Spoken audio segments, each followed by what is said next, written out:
আল্লাহ বলছে, বান্দা শুনো, এমন অসংখ্য পাথর আছে যেই পাথর থেকে আমি আল্লাহর ভয়ে পাথরের কান্না পানি হয়ে বের হয়ে আসে। পাথরের কান্না ঝর্ণার মতো বয়ে যায়। এই জন্য যত জায়গায় পাহাড়ি ঝর্ণা আছে, মানে পাহাড় থেকে ঝর্ণার পানি পড়ে যেখানে, তত জায়গায় এই ঝর্ণার উপরে গেলে দেখা যাবে সেখানে অসংখ্য অগণিত পাথর। আমি নিজে দেখছি, মনে হয় সীতাকুণ্ড, এই যেখানে ঝর্ণা, আমি অনেক গেছি ছাত্র জীবন। একবার ছাত্র জীবন বলতে ছাত্র জীবন না, কর্মজীবনের একবারে শুরু। তখন আমি জোয়ান মানুষ, 2004-05 সালের দিকে। পরে আমি বিকল্প রাস্তা দিয়া কমপক্ষে 3 ঘন্টা 3.5 ঘন্টা লাগাইয়া একটু একটু করে আমরা ছেলেরা এই ডিঙ্গায় ডিঙ্গায় ডিঙ্গায় উঠে ওই মাথার দিয়েছি, মানে ওই যেখান থেকে পানিটা পড়ে উপরে গেছে। এই তখনও দেখছি যে সারি সারি অগণিত পাথর, পাথর বড় বড় পাথর।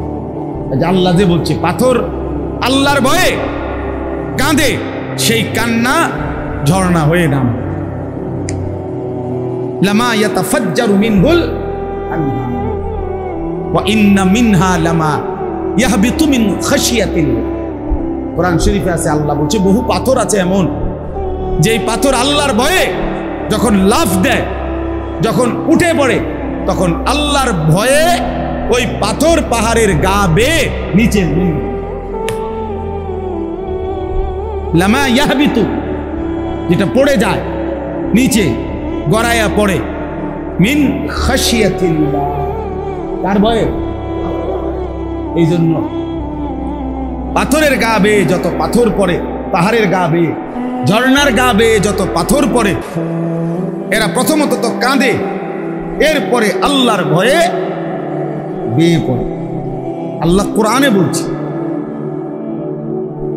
তাহলে এক পাথর যদি ফাইটা যায়, ওয়া ইন্না মিনহা লামা ইয়াশাক্কাকু, পাথর ফেটে যায়, ফায়াখরুজু মিনহুল মা। তো পাথর যদি আল্লাহর ভয়ে ফাইটা যায়, পাথর যদি আল্লাহর ভয়ে পাহাড় থেকে গড়িয়ে পড়ে, প্রিয় বন্ধু, এক মানুষ এত শক্ত কেমনে হয়? এক মানুষের দিল এত শক্ত কিভাবে হয় যে 30 বছর মিথ্যা বলে, 30 বছর সুদ খায়, 30 বছর ওজনে কম দেয়, প্রতিদিন নাচ গান দেখে, প্রতিদিন রঙিন টেলিভিশন চলে, প্রত্যেক দিন স্ত্রী বেপর্দা, প্রতিদিন ওজনে কম দেয়। আহা, এভাবে বুঝি মানুষ আল্লাহকে ভুলে যায়, এভাবে বুঝি মানুষ আখিরাত ভুলে যায়। তাইলে তার আর মুসলমানের বাকি থাকে কি? তোমরা অনেক ছেলে বাপ কোনোভাবেই বুঝতে চাও না, তোমাদের নিজের মনের ইচ্ছা, তোমাদের শাহওয়াত, তোমাদের ব্যক্তিগত কামনা বাসনা, তোমরা এর কাছে বন্দী হয়ে গেছো, নিজের হাতে তুলে নিছ। এটা সুস্থ স্বাভাবিক কোনো মানুষের কাজ না বাপ। নিজের হাতে তুলে নিছ, তোমার সাজ, তোমার চুল, তোমার জামা, তোমার পোশাক, তোমার হাসি, তোমার কান্না, তোমার আবেগ, তোমার অনুভূতি, তোমার হাঁটা, তোমার চলা, তোমার ঘুম, তোমার আহার, তোমার নিদ্রা, সবকিছু তুমি তোমার নিজের হাতে তুলে নিছো যে আমার মনে যা চায়। Your life your wish, your life your choice, তোমার জীবন তোমার পছন্দ। এটা ভাইয়া খোদার কসম, এটাকে ইত্তেবাউল হাওয়া বলে কোরআনের ভাষা। অর্থ হলো মনের চাহিদার অনুসরণ, আমার মনে যা চাই তাই। এই কোরআন সাক্ষী ভাইয়া, আমি অসংখ্যবার এই কথা বলছি, এই কোরআনে স্পষ্ট বলছে, এই মনের চাহিদার অনুসরণ যে করে, আল্লাহর বিধান, রসুলের বিধান, ধর্মের বিধান, কোনো কিছুকেই যে তোয়াক্কা করে না, বরং মনের চাহিদার অনুসরণ করে, কসম আল্লাহ, আল্লাহ পাক তাকে বলছে এই ব্যক্তির উদাহরণ সরাসরি ফামাসালুহু কামাসালিল কাল, কুত্তার মতো। একেবারে আল্লাহর কসম, এটা কোরআন শরীফের আয়াত, সূরা আরাফের আয়াত। ওয়াত্তাবা হাওয়াহু ফামাসালুহু কামাসালিল কাল। আল্লাহ তাআলা বলে সে তার মনের চাহিদার অনুসরণ করেছে, অতএব তার উদাহরণ কামাসালিল কাল, অর্থ কি? কুকুরের, কুত্তার জিন্দেগি, ওই জীবন কুত্তার জীবন, অন্য কোনো প্রাণী না। ডাইরেক্ট আল্লাহ তাআলা ফিক্সড করে দিস কামাসালিল কাল, কুকুরের জীবন। এই জন্য দোস্ত আমি অনেক পেরেশানি করি, এই জন্য সারা দিন রাত কিশোর যুবকদের জন্য বলি, এই জন্য যে এমন সুন্দর বয়স, সুস্থ সবল বয়সে, মাত্র 16 বছর, মাত্র 18 বছর, এত অল্প বয়সে ভাইয়া তুমি নিজের হাতে নিজেরে তুলে নিলা, তোমার আখিরাত কোথায়? নিজেরে মুক্ত স্বাধীন বানায় দিলা, আহা, তো বাকি জিন্দগি কেমন চলবে? 16 বছর না যাইতেই, 18 বছর না যাইতেই যদি এত নারী, এত ছবি, এত উলঙ্গ দৃশ্য, জেনা ব্যভিচারের এত দৃশ্য এত কম বয়সে যদি দেখা ফেলো, আগামী হায়াত কেমনে চলবে? 40 বছর বয়স পর্যন্ত যাইতে যাইতে তোমার অবস্থা কি? 50 বছর বয়স যাইতে যাইতে তোমার অবস্থা কি? তুমি তো এই কম বয়সে পৃথিবীর সব উলঙ্গ নারী দেখে লাইলা, তুমি তো এই অল্প বয়সে জেনা ব্যভিচারের সব কিছু দেখে ফেললা। তোমার আগামীর জীবন তো ধ্বংস ছাড়া, বরবাদি ছাড়া, পচা দুর্গন্ধ ছাড়া আর কিছুই ছড়াবে না। 13 বছরের ছেলে, আমার দেশ কি পরিমাণ চরিত্রের জিন্দিগির অধপতন, যে 12, 13, 14 বছরের ছেলে মানুষ কোবান। কিশোর বাচ্চা আপন খালা একটা বাইসাইকেলের জন্য 2 জন খালারে জবাই করে দিয়েছে। এই যে গত 2-3 দিন,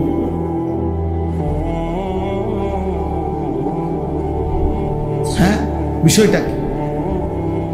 বিষয়টা কি? শহরে বন্দরে 14-15 বছরের কিশোর জ্ঞান, তার শরীরের চাইতে লম্বা চাফাতি দিয়া মানুষ কোপা।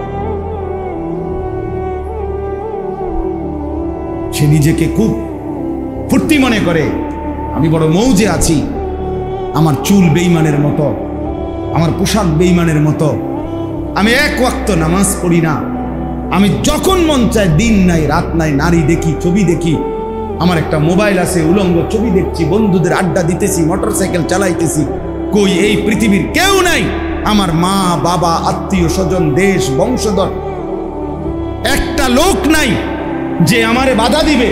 আমার চাইতে বড় স্বাধীন, সে মুক্ত, সে আজাদ, কেউ তাকে বাধা দেয় না, কেউ তাকে ফেরায় না, কেউ তাকে ডাকে না, আহারে বাপ তুই তো বরবাদ হয়ে যাচ্ছিস, এই বাপ তুই তো জাহান্নামের আগুনে জ্বলবি, হায় হায় তুমি তো অনন্তকালের আগুনে পুড়ে যাবা। এই কথাটুকু কেউ তার জন্য এক ফোঁটা চোখের পানি ফেলে না, কেউ তারে ফিরায় না। মা বাপ যেন নির্বাক তাকায় আছে, সন্তানের অধপতন চোখের সামনে দেখতেছে, মাও খায়, বাপেও খায়, ঘুমায়, সবাই সবার মতো চলতেছে, আর চোখের সামনে মানব সন্তান চরিত্রহীন, লম্পট, দুশ্চরিত্র হয়ে, চূড়ান্তভাবে বখাটে হয়ে জীবনটা শেষ করে দিচ্ছে। কেন এমন হলো যুবক? তোমাদের যাদের জীবনে সারা দিনে, সারা বছরে, 6 মাসে 9 মাসে কেউ তোমারে আল্লাহর দিকে ফিরায় না, তোমারে নামাজের কথা বলে না, আখিরাতের কথা বলে না, তোমার চরিত্র সুন্দরের কথা বলে না। কেন বলে না? কেন বলে না? খোদার কসম আমি মনে রাখবো বাপ, কারো মনে শুইনো না প্রয়োজনে, কিন্তু আমার এই কথা মনে রাখো, কারণ একটাই, তোমার উপরে আল্লাহর লানত পড়ছে। খোদার লানত যার উপরে পড়ে তারে মাখলুক মুখ ফিরায় না। তোর উপরে আল্লাহর লানত পড়ছে, এই জন্য আর তোর মা তোরে ডাকে না, আর তোর বাপু তোরে ডাকে না, আর তোর পাড়া পড়শি কেউ তোরে ডাকে না। তুই সবার সামনে চরিত্রহীন হয়ে যাচ্ছিস, সবার সামনে নষ্ট হয়ে যাইতেছ, তোরে কেউ ডাকে না। হ্যাঁ, আমার মনে আছে আমরা প্রাইমারি স্কুল থাকতে হিন্দু মাস্টাররা যে দূর ডরাইতাম, হিন্দু মাস্টার ছিল আমাদের, আমাদের একজন হিন্দু স্যার ছিল, পরে আমরা আজরাইলের মতো ভয় পাইতাম। হিন্দু মাস্টার, গ্রামের দাদা, আমার দাদা না কি, গ্রামের দাদা, ওনার শাসনকে যেরকম ভয় পাইত, গ্রামের চাচা, গ্রামের বড় ভাই, আজ মুসলমানের বাচ্চা তার আপন বাপকে 2 পয়সার কোনো মূল্য নেই, আপন মা তারে 2 পয়সার কোনো দাম নেই। খাইলে খাওয়াইবা, না হইলে বাইরে যাবো, বাহ পড়লে পড়ছি, না পড়লে না, টেয়া দাও, সুদে টাকা লও, বিদেশ যাবো, কিস্তি লও, যেমনে পারো বিদেশ পাঠাও, টাকা দরকার। সবাই মিলে মিশে নাফরমানির উৎসব করছে, আল্লাহর অবাধ্যতার প্রদর্শনী করছি আমরা। একটা ছেলে হলেও বুঝো বাবা, নিজের এভাবে নষ্ট করে দেওয়া, নিজের হাতে নিজেকে বরবাদ করে দেওয়া কোনো বিবেকবান মানুষের কাজ হইতে পারে, মানুষের কাজ হইতে পারে।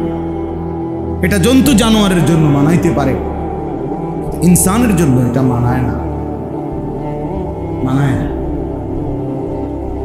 আল্লাহ আমাদেরকে বুঝার তৌফিক দান করেন। এই জন্য আমার দোস্ত, আমার নওজোয়ান, ফেরা দরকার, ফেরা আল্লাহর দিকে ফেরা দরকার।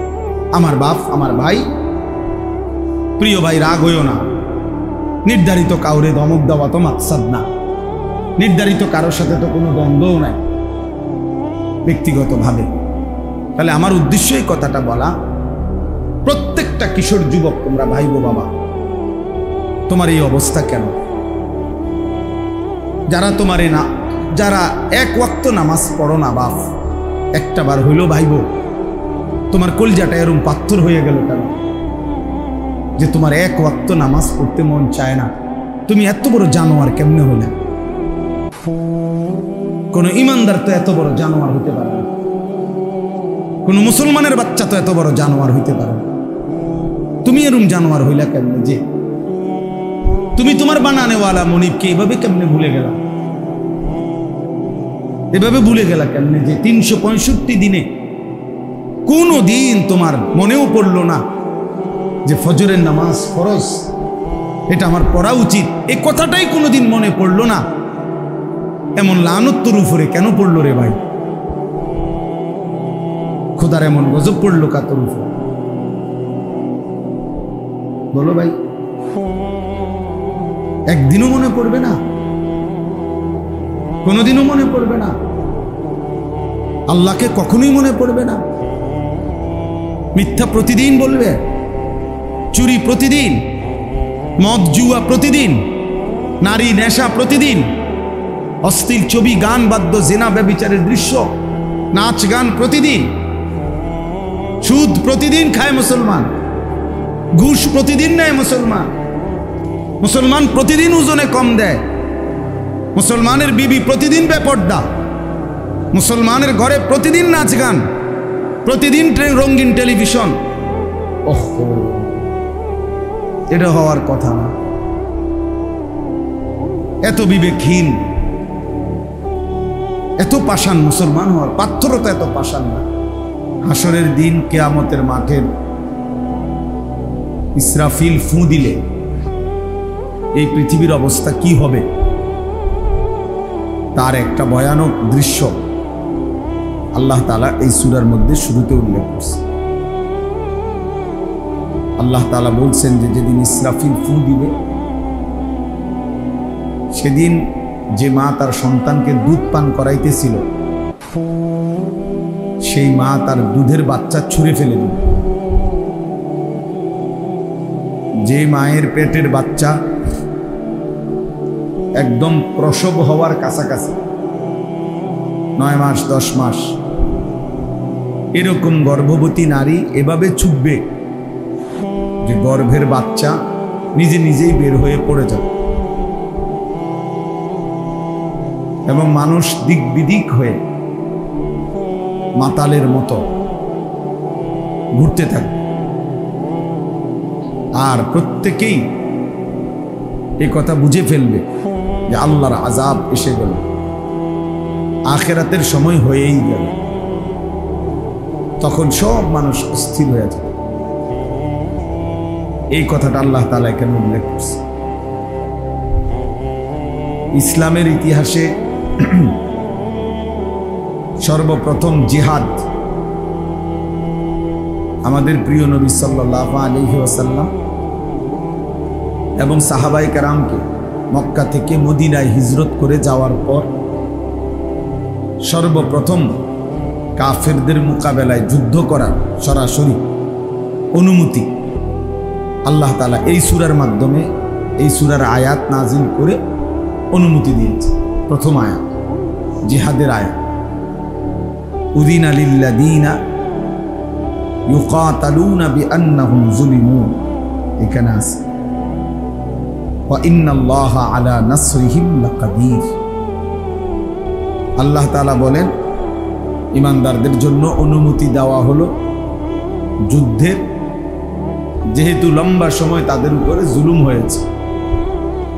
13 বছর মক্কায় তাদের উপরে অবর্ণনীয় জুলুম হয়েছে। এজন্য আমি আল্লাহর পক্ষ থেকে এখন তাদের জন্য ইউকাতালুনা, যুদ্ধের অনুমতি দিলাম। আর আল্লাহ তাআলা এই প্রথম যেদিন মুসলমানদেরকে যুদ্ধের অনুমতি দিয়েছেন, সেদিনই আল্লাহ তাআলা বলছেন ওয়া ইন্নাল্লাহা আলা নাসরিহিম লাকাদির, নিশ্চয়ই আল্লাহ তাআলা ঈমানদারদের সাহায্যে পূর্ণ শক্তিমান, পূর্ণ শক্তি রাখে। এজন্য মুসলমান যখন আল্লাহর জন্য জীবন দেবে, দুশমনের মোকাবেলায় সম্মুখ যুদ্ধে মোকাবেলা করবে, আল্লাহ তাআলা নিশ্চিত বিজয় দান। এখন সেই বিজয় কত ঘন্টা পরে, কত দিন পরে, কত মাস পরে আসবে, সেটা আল্লাহ তাআলার ফয়সালা। বাকি এই কথা নিশ্চিত বিজয় মুমিনের হবে, বিজয় ঈমানদারের হবে। এই কথা এই সূরার মধ্যে উল্লেখ আছে। এই সূরার মধ্যে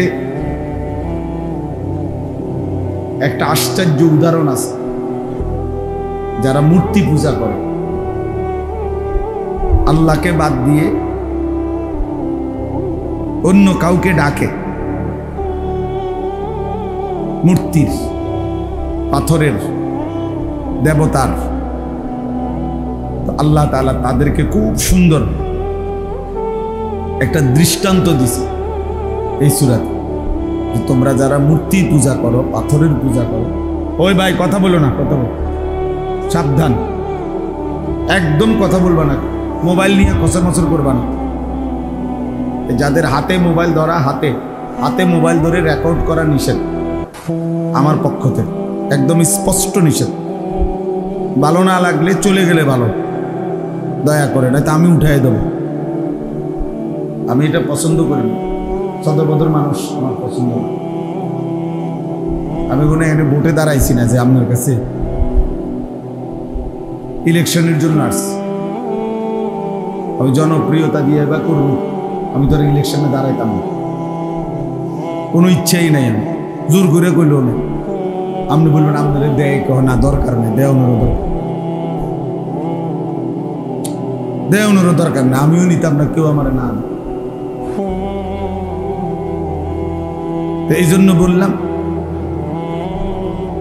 আল্লাহর কথা বলা, আল্লাহর কথা বলার জন্য আসছে।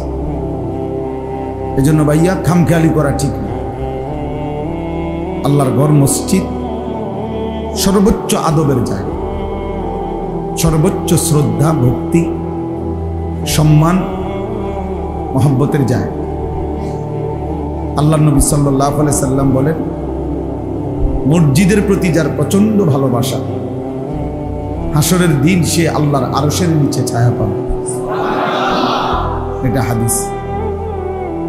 যেই 7 ধরনের ব্যক্তিকে কিয়ামতের দিন আল্লাহ পাকের আরশের ছায়া দেওয়া হবে, তন্মধ্যে একটা হলো ওই ব্যক্তি, রাজুলুন কলবুহু মুআল্লাকুন বিল মাসাজিদ, যার অন্তর আল্লাহর ঘর মসজিদের সাথে লেগে আছে, মানে যার দিল পড়ে আছে মসজিদ, যার মন পড়ে থাকে মসজিদ। মানুষ বলে, মা ছিলাম যদিও বিদেশে, কিন্তু মন পড়েছিল তোমার কাছে। মানুষ বিবিকে বলে, ছিলাম যদিও বাহিরে, কিন্তু মন পড়েছিল তোমার কাছে, দিল পড়েছিল তোমার কাছে। এক মুমিনও যদিও কর্মের প্রয়োজনে বাহিরে যায়, কিন্তু সত্যিকার মুমিনের দিল অন্তরাত্মা পড়ে থাকে মসজিদের মধ্যে। আবার আসবো কখন, আবার আমার মালিককে সেজদা দেব কখন, আবার আজান হবে কখন, আবার নামাজের ওয়াক্ত হবে। হাদিসের মধ্যে আছে, আমাদের প্রিয় নবী সাল্লাল্লাহু আলাইহি ওয়াসাল্লাম মাঝে মাঝে নামাজের ওয়াক্ত হইলেই সাথে সাথে তৎক্ষণাৎ হযরত বেলালকে বলতেন, বেলাল কুম, আরে দাঁড়াও না, আজান দাও, জলদি আজান। আরিহনা বিসসালাহ, আমরা আমাদের দিল নামাজের মাধ্যমে শান্ত করি, অর্থাৎ জলদি জলদি আজান দাও। নামাজ শুরু করতাম, আল্লাহকে সেজদা দেওয়া শুরু করব, দিল শান্ত হবে। রাহাত, আরিহনা, আরাম লাভ করব, প্রশান্তি লাভ করব বিসসালাত, নামাজের মাধ্যমে, নামাজের মাধ্যমে। তাইলে নবীজি সাল্লাল্লাহু আলাইহি সাল্লাম অস্থির হয়ে থাকতেন, আবার কখন আজান হবে, আবার কখন সেজদা দেব, আবার কখন নামাজ পড়ব। এটা মুমিনের সিফাত, মুমিনের বৈশিষ্ট্য, যে মুমিনের দিল মসজিদে পড়ে থাকে। এই জন্য মসজিদের প্রতি হৃদয়ের টান, অন্তরের ভালোবাসা বহুত জরুরি, বহুত জরুরি, অনেক বড় গুরুত্বপূর্ণ। এই জন্য ভাইয়া মসজিদে কোনো খামখেয়ালি না করে। যার কষ্ট হয় গরমে, বিরক্তিতে, যে কোনো রকমের, সে চলে গেলে ভালো। আমার কোনো এতটা সংখ্যার কোনো কিছু নাই, যে লোক কম না বেশ, আমি এগুলা নিয়ে এতটা ভাবি, এত সময়ও নাই আমার, এত কিছু ভাববার টাইম নেই। আল্লাহর জন্য বলতে থাকা, আমি বুঝি। আজকে আমরা আলহামদুলিল্লাহ দুপুরবেলা মাত্র 30 থেকে 40 জন হাজি সাহেবের জন্য প্রায় 2 ঘন্টা বয়ান করছি। গুনা হাজি, কারণ ট্রেনিংয়ে আসছে হাজি, এর বাড়ি করতে নির্ধারণ করে। তাইলে আল্লাহর জন্য বলতে থাক, এর সংখ্যা দিয়ে আমি করবো কি, বেশি না কম এটা কোনো বিষয়। আচ্ছা চলেন, তো বলতেছিলাম সূরা হজ্জের কথা, মনে আসেনি কোন সূরা? এই সূরাতে আল্লাহ তাআলা একটা চমৎকার উদাহরণ দিয়েছে। আল্লাহ বলছে, আচ্ছা হে মানুষ, তোমরা যারা আল্লাহকে বাদ দিয়ে মূর্তি দেবতার পূজা করো, আমি তোমাদের কাছে জানতে চাই, লা ইয়াখলুকু যুবাবান ওয়ালা বিজতামাউ লাহু, তোমরা তাদেরকে বলো যে তারা সবাই মিলে একসাথে হয়ে একটা মাছি বানায় দিতে, একটা কি বানায় দিতে, বড় আতি দরকার না, আতি লাগতো না, একটা কি বানাই দো, মাছি বানায়। আল্লাহ বলেন লা ইয়াখলুকু যুবাবান, তারা তো একটা মাছিও বানাইতে পারবে। ওয়ালা বিজতামাউ লাহু, এটা বানাইবার জন্য যারা যদি সবাই একসাথে হয়, সারা পৃথিবীর সব দেবতা সব মূর্তি একসাথে হলেও তো একটা মাছিও কি করতে পারবে না। এবার আল্লাহ তাআলা বলেন, আচ্ছা যাও, মাছি বানাইতে পারবে না, তো আমি আল্লাহ তাআলা আরেকটু নামাইয়া দিই, সহজ করে দিই। সেটা কি? ওয়া ইন্নাস লুবহুমুজ যুবাবু শাইআন লা ইয়াস্তানকিযুহু মিনহু। এবার আল্লাহ বলেন, তাহলে বলো যে যদি এই দেবতা মূর্তির গায়ে একটা মাছি পড়ে, তো তারে কও এই মাছিটা তারায় দিতে, সরায়। বানানোর দরকার নেই। হের গায়ে যে মশা বই মাছি বসে, তা এই মাছিটা একটু সরাই দিতে কর, তারাই দিতে। আল্লাহ তাআলা বলেন লা ইয়াস্তানকিজুহু মিনহু, সে তো তার শরীর থেকে এই মাছিটাও সরাইতে পারবে। আল্লাহ তাআলা বলেন দুফাত তালিবু ওয়াল মাতলুব, অতএব তোমরা যারা চাচ্ছ দেবতার কাছে, তোমরাও দুর্বল, যার কাছে চাচ্ছ সেও কি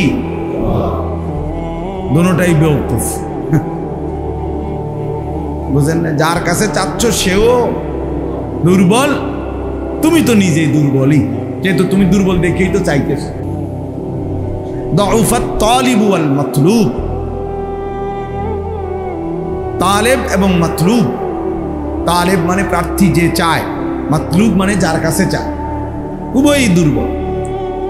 তাহলে এই চমৎকার উদাহরণ দিয়ে আল্লাহ তাআলা কিয়ামত পর্যন্ত বলছে, তোমাদের ওই মিথ্যা দেবতা, তোমাদের ওই মিথ্যা মূর্তি, তোমাদের ওই মিথ্যা পাথর, সে না কোনো মাছিও বানাইতে পারে, না নিজের গায়ে পড়া মাছি তারাইতেও পারে। তাহলে এতটা দুর্বল, তাকে কেমনে তোমরা খোদা মনে করো? তাকে কিভাবে পূজা করো? তার কাছে কিভাবে প্রার্থনা করো? নাউযুবিল্লাহ। এইভাবে এই সূরার মধ্যে ইব্রাহিম আলাইহিস সালামের কথা আল্লাহ তাআলা উল্লেখ করছে।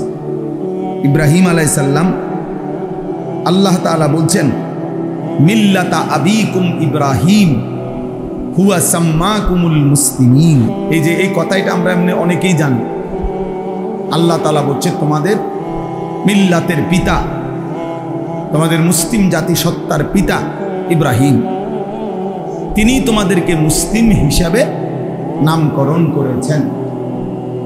তো এই কথাইটা এই সূরার মধ্যে আছে, সূরা হজ, এই সূরার মধ্যে। এরকম অনেকগুলো সুন্দর সুন্দর ছোট্ট ছোট্ট বিষয় এই ছোট্ট সূরার মধ্যে আছে। আর এখন কথা হলো সবচেয়ে বড় বিষয়, যেটা এই সূরার আলোচ্য। এই সূরাতে বিস্তারিত আলোচনা আছে যে বিষয়ে, সেটা হলো হজ এবং কুরবানি সম্পর্কে। হজ এবং কুরবানি সম্পর্কে যে কয়েকটা সূরার মধ্যে বেশি আলোচনা, তার মধ্যে উল্লেখযোগ্য এই সূরা। এই সূরার মধ্যে আল্লাহ তাআলা হজ এবং কুরবানি সম্পর্কে বিস্তারিত আলোচনা করেছেন।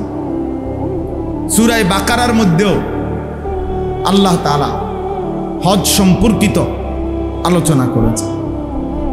ওইখানেও লম্বা আলোচনা আছে, আর এখানেও লম্বা আলোচনা আছে।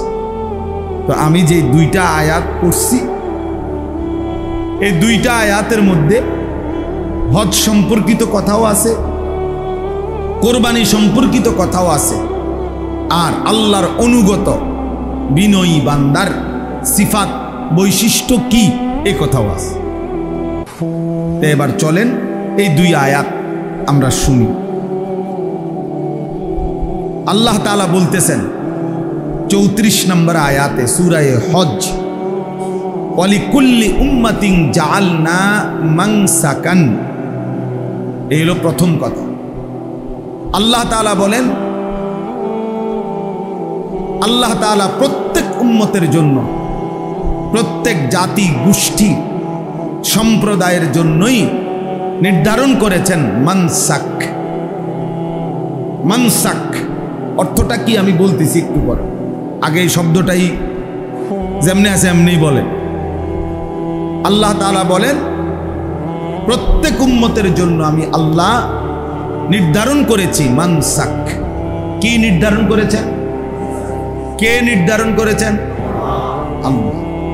প্রত্যেক উম্মত, প্রত্যেক জাতি গোষ্ঠী সম্প্রদায়ের জন্যই আমি আল্লাহ মানসাক নির্ধারণ করেছি। এখন প্রশ্ন হলো এই মানসাক মানে কি? তো কোরআনে আর শব্দ, এই শব্দটার দুইটা শব্দ, একটা হলো মানসাক আর একটা হলো নুসুক। আর এই মানসাক শব্দের বহুবচন হলো মানাসিক। এই তিনটাই কোরআনুল কারীমের মধ্যে ব্যবহার আছে। যেমন এখানে এখন শুনলেন ওয়ালিকুল্লি উম্মাতিন জাআলনা মানসাকান, সূরা বাকারার মধ্যে আছে। আল্লাহ তাআলা বলছেন ফাইজা কাদাইতুম মানাসিকাকুম, মানাসিক বহুবচন। আবার কোরআনুল কারীমের মধ্যে আছে ইন্না সালাতি ওয়া নুসুকি ওয়া মাহইয়ায়া ওয়া মামাতি লিল্লাহি রাব্বিল আলামিন। তাহলে কাছাকাছি শব্দ, নুসুক, মানসাক, মানাসিক, এই তিন শব্দেরই একই অর্থ, তিন শব্দেরই একই অর্থ। অর্থটা কি?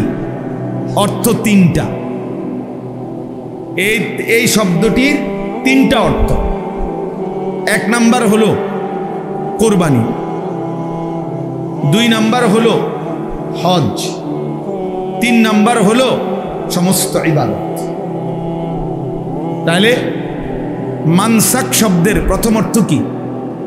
কোরবানি। দ্বিতীয় অর্থ কি? হজ। তৃতীয় অর্থ কি?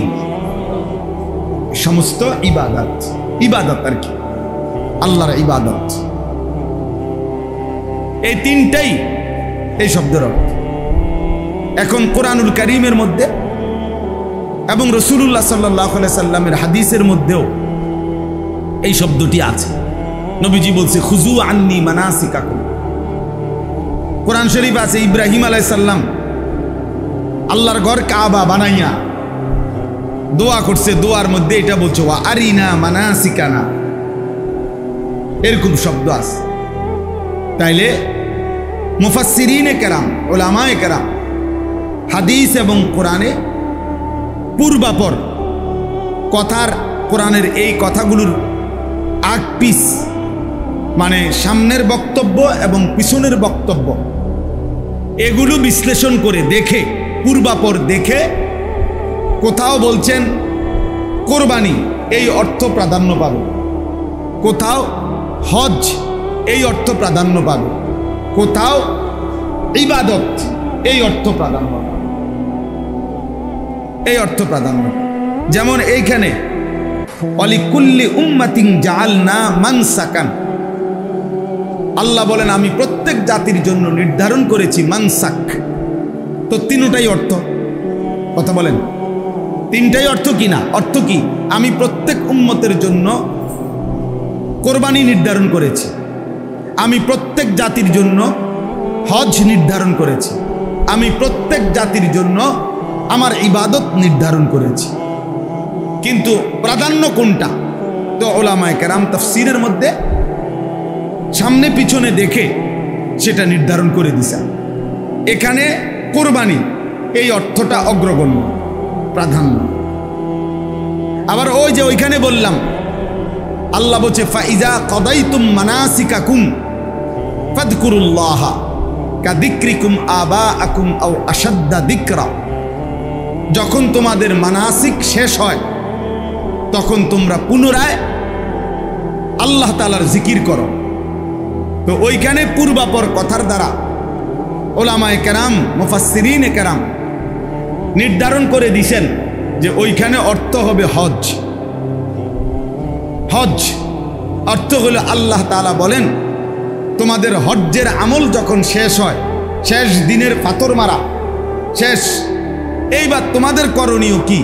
তোমরা পুনরায় আল্লাহর জিকির, আল্লাহর স্মরণ, আল্লাহর বন্দিগিতেই লেগে যাও।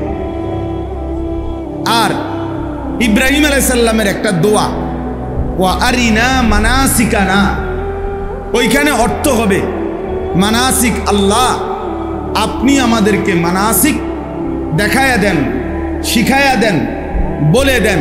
ওইখানে অর্থ হলো আপনার ইবাদত, আল্লাহ আপনার কি কি ইবাদত আমি করতে হবে, আমরা করতে হবে, এর সবটা আপনি আমাদেরকে বলে দেন, শিখিয়ে দেন, আপনি আমাদেরকে উল্লেখ করে দেন। আচ্ছা, এখন আমার একটা কথা শোনেন, আপনাকেও আছে এই এমনের এতক্ষণের কথাটা একটু কঠিন মনে হয়েছে, আমি বুঝছি যে আমি বলতেছি একটা কারণ আছে যে কি লেগে কঠিন করলাম। অর্থাৎ যে হুজুর এইভাবে যেভাবে শুরু করছে, এইভাবে দেখে ক্লাসের মতো ছাত্রদের মতো, যে এইটার দ্বারা তো আমরা এত কঠিনভাবে বললে তো বুঝবো না, কিন্তু আমার একটা উদ্দেশ্য আছে, এটা বল এখন বলতেছি উদ্দেশ্য। আগে আপনি আমার এই কথা আবারও বুঝেন যে মানসাক এই শব্দটির কয়টা অর্থ? 1 নাম্বার কোরবানি, 2 নাম্বার হজ, 3 নাম্বার ইবাদত। আর দ্বিতীয় কথা কি বলছি, যে এই শব্দটা কোরআনের এক বচন হোক আর বহু বচন হোক, যেভাবে যেখানে ব্যবহার হয়েছে সব জায়গায় একই অর্থ প্রাধান্য পাবে না, বরং আয়াতের পূর্বাপর দেখে, কথা বক্তব্যের আকপিস দেখে ওলামায়ে কেরাম, মুফাসসিরিনে কেরাম নির্ধারণ করে দিয়েছেন যে কোন জায়গায় কোন অর্থটি প্রাধান্য পায়। এটা আমি 3টা উদাহরণ দিলাম, যে এখানে কোরবানির অর্থ প্রাধান্য পাবে, অন্যগুলোও বোঝানো যাবে। ওইখানে হজ্জের অর্থ প্রাধান্য পাবে, অন্যগুলোও বোঝানো যাবে। ওই ইব্রাহিম আলাইহিস সালামের দোয়ায় ইবাদতের অর্থটা প্রাধান্য পাবে, অন্যগুলোও কি করা যাবে? বোঝানো যাবে। তাহলে এখন এই কথার দ্বারা আমার উদ্দেশ্য হলো, এই উদ্দেশ্য হলো এই কথাটা বোঝা যে কোরআন এবং সুন্নাহর বক্তব্য শুধু কেবল কেউ বাংলা তর্জমা, বাংলা অনুবাদ, বাংলা রিডিং, বাংলা বই, নিজে অনুবাদ গ্রন্থ কিনে নিজে নিজে পড়ে আপনি একাকী বুঝতে চেষ্টা করলে নিশ্চিত আপনি হোঁচট খাবেন, বাধাগ্রস্ত হবেন, আপনি সঠিক গন্তব্যে একাকী পৌঁছতে পারবেন না। এই কথাই জন্য এটা বলার জন্য এত কথা কইছি, বুঝেন না কথা? এই কথাটা বোঝানোর জন্য। একাকী আপনি পারতেন না, বরঞ্চ অবশ্যই নির্ভরযোগ্য মুত্তাকি হক্কানি রব্বানি ওলামায়ে কেরামের ব্যাখ্যা বিশ্লেষণ, ওনাদের মতামত এখানে কি, এটা আপনাকে শুনতে হবে, এটা আপনাকে কি করতে হবে? নাই তো আপনি বুঝতেন না। আপনি নিজে নিজে বাংলা পড়লে বুঝতেন না, আপনি সঠিক ব্যাখ্যা, সঠিক বিশ্লেষণ উদ্ধার করতে পারবেন না। এইটাই আমরা বর্তমান প্রজন্মের, ইয়াং বর্তমান নতুন জেনারেশনকে এটা বুঝাইতে চাই। বর্তমান জেনারেশনের মধ্যে একটা বড় অংশ যারা কিছুটা ধর্ম মানে, ইসলামকেও পছন্দ করে, কিন্তু তাদের একটা বড় রোগ হইল নতুন প্রজন্মের অনেক লোক, অনেকেই নিজে নিজে ইসলামকে বুঝতে চেষ্টা করে, নিজে নিজে। গতকালকেও একজন বড়, গত পরশুদিন এই বাংলাদেশের একজন প্রতিষ্ঠিত বড় নেতা টকশোর বক্তব্যের মধ্যে বলছে যে মোল্লাতন্ত্র চলবে না, ইসলাম ভিন্ন জিনিস। ইসলাম তার আব্বাই যেটা দিছে তারে, তার বাপের থেকে আসছে ইসলাম। বুঝেন নাই কথা? আমরা মোল্লা যেটা বলবো এটা কোনো ইসলাম না, তার আব্বাই যেটা বলছে সেটা ইসলাম, তার দাদাই মাটির তলের থেকে বলছে। মানে এটা বুঝাইতে চাইছে হুজুরদের এই ব্যাখ্যা, আলেমদের এই ব্যাখ্যা ধরলে হবে না, আপনি নিজে বুঝতে হইব। আপনি বাংলা পড়বেন, আপনি অনুবাদ দেখবেন, আপনি নিজের থেকে একটা বুঝে নিবেন। আপনি বলছে হাফ প্যান্ট, আপনি বুঝবেন ফুল প্যান্ট, বলছে পায়জামা, আপনি বুঝবেন লুঙ্গি। বুঝেন নাই কথা? এই হলো অবস্থা, এই হলো হালাত। আজকে অনেক নারীবাদী যারা নারী সংস্কারের নামে এই যাদের বিষয়টা নিয়ে খুব আলোচনা এবং ওলামায়ে কেরাম তীব্র প্রতিবাদ করছে, সারা বাংলাদেশের ওলামায়ে কেরাম তাওহীদি জনতা, যে কোরআন সুন্নাহ বিরোধী অনেকগুলো ধারা নারী সংস্কার কমিশনের মধ্যে দেওয়া হয়েছে। এখন এরা কোনোভাবে এ কথাটা বলে না যে কোরআন সুন্নাহ বিরোধী না, এ কথাটা, এটার কথা কয় না, কেবল বারবার এটা বুঝাইতে চায় যে ধর্মকে নারীর অধিকারের জন্য টেনে আনা সমীচীন না। এখানে ধর্মের কোনো বিষয় না, নারীর মতামত পেশ করবে, সে নিজের মতো স্বাধীনতা ভোগ করবে, নারীকে তার নিজের মতামত, নিজের বক্তব্য, নিজের ইচ্ছা, নিজের রুচি, সে কি সন্তান নিবে না নিবে না, সে কি স্বামীর সাথে থাকবে না থাকবে না, এটা সব কিছুতেই তার যৌনতা এবং তার সন্তান ধারণ, তার সকল কিছুতে তাকে তার মতামত, তার স্বাধীনতা স্বাভাবিকভাবে দিয়ে দিতে হবে। এবং সে যেটা মনে করে, তারা 10 জন মহিলা মিল্লা, 100 জন মহিলা মিল্লা যেটা মনে করে যে এটা আমাকে দরকার, তো এটা দিতে হবে। এখানে ধর্মের সাথে যদি সংঘর্ষ বাজে, কোরআনের সাথে সংঘর্ষ বাজে, তাহলে কোরআনকে সরাইতে হবে, নারীর অধিকার প্রতিষ্ঠিত করতে হবে। এই হলো এই বেঈমানদের বক্তব্য, এই মুরতাদদের বক্তব্য। কথা বুঝছি দোস্ত? তুমগোরে বলি ভাইয়া, কষ্ট হলে চলে যাও ভাই। এই তুমি কোনারে খামখেয়ালি করো না ভাইয়া, তোমারে কই, তুমি ডাইনে বামে চাইও না, তোমারে বললো মস্কারি করো না এখানে। আমার অনুরোধ দোস্ত, আমি জোর করি না কাউরে, কিন্তু এটা আল্লাহর ঘর, মসজিদ, ধাক্কা ধাক্কি ঠেলাঠেলি করো না বাপ, নিজের ক্ষতি করো না। সব জায়গায় ফাইজলামি বানায় না, পাত্রামি সব জায়গায় না। আমি এই ব্যাপারে খুব সাংঘাতিক মানুষ, সারাক্ষণ আমি নজর ঘুরাই, এটা আমার অভ্যাস। ও কেউ বুট খাবে, বাদাম খাবো, ঠ্যাংসরাইয়া বইবো, আরেকখানে ছাইয়া থাকবো, হাতে কথা কইবো, আমি ওয়াজ করবো না, এরম বদিল্লা দিতে আমি আইছি। আমি কোনো বাতের অভাবে আসি। এই জন্য আমার কথা হলো, যার কষ্ট সে চলে যাক। আমি একজনকেই বলি, অসুবিধা কি? একজনকে বলাও আল্লাহর কথা, সৌভাগ্য। সৌভাগ্য কি না? আল্লাহর বহু এক বান্দাকে বলাও সৌভাগ্য। ফাওয়াল্লাহি লা আন ইয়াহদিয়াল্লাহু বিকা রাজুলান ওয়াহিদান খায়রুন লাকা মিন হুমুরিন নাআম। আল্লাহর নবী সাল্লাল্লাহু আলাইহি ওয়াসাল্লাম বলেন, আল্লাহর কসম, তোমার দ্বারা একজন ব্যক্তি হেদায়েত পাওয়া, একজন রাজুলান ওয়াহিদান, একজন ব্যক্তি আল্লাহর রাস্তা পাওয়া, নবীজি বলে গোটা আরবের সমস্ত দামি উট তোমাকে হাদিয়া দেওয়ার চাইতেও কোটি গুণে উত্তম। কয়জন? একজন। কোন এক আল্লাহর বান্দা আল্লাহকে পেয়ে গেল, সেজদার মজা পাইল, নামাজের মহব্বত পাইল, আল্লাহকে চিনবার জন্য আগ্রহী হইল,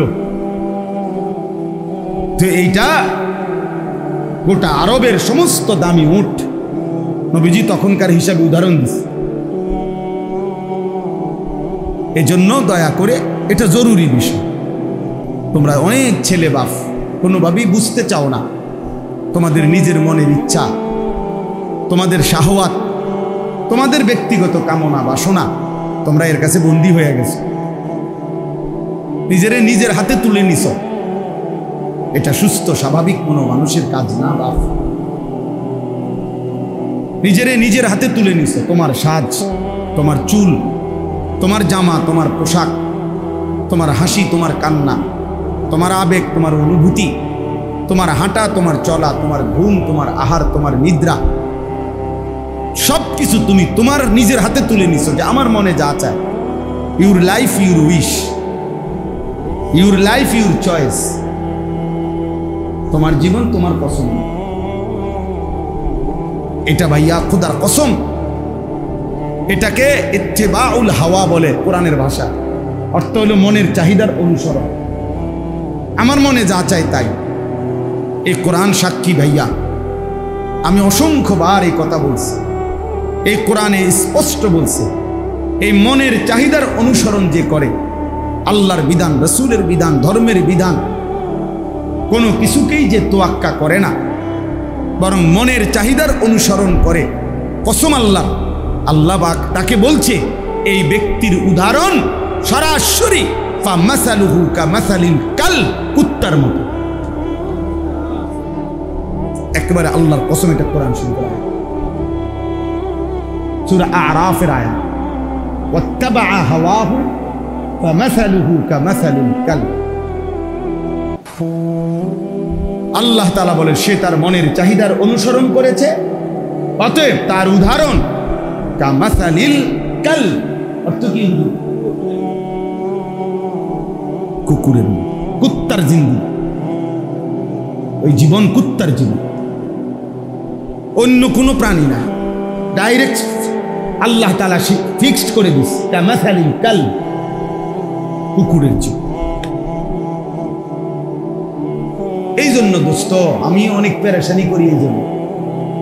সারা দিন রাত কিশোর যুবকদের জন্য বলি এই জন্য যে এমন সুন্দর বয়স, সুস্থ সবল বয়সে, মাত্র 16 বছর, মাত্র 18 বছর, এত অল্প বয়সে ভাইয়া তুমি নিজের হাতে নিজেরে তুলে নিলা, তোমার আখিরাত কোথায়? নিজেরে মুক্ত স্বাধীন বানায় দিলা, আহা, তো বাকি জিন্দগি কেমন চলবে?